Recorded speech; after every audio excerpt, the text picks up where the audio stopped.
We turn to Brazil, where even the Amazon rainforest looks like it's gotten a wax.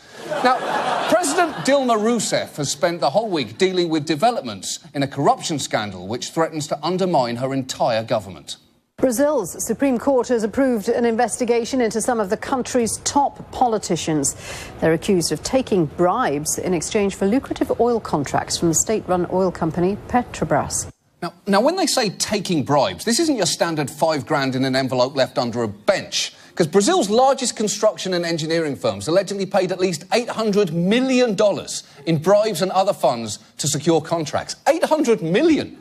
You'd need an amazing construction firm just to build a bench large enough to hide that bribe underneath. More than 30 members of Rousseff's ruling coalition are under investigation, so she took to the airwaves this week to try and calm people down.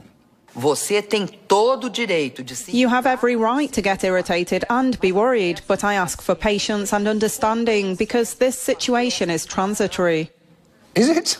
How is it transitory? Because unless you're about to flash the entire country with one of those memory-erasing sticks from Men in Black, I don't think people are going to forget about this. In fact, Brazilians weren't even listening to her speech for a pretty loud reason. Her critics had organized a kind of pot-banging protest, and I was in Sao Paulo, leaned out the window. It sounded like a football game. People were banging their pots, honking their horns. Fora! That's actually a real form of protest called panelazo, which has been in South America for years and off-Broadway for decades. It's so entrenched, it's even taken place on the floor of Brazil's legislature. Do bom senso do povo brasileiro. Minha homenagem ao povo brasileiro.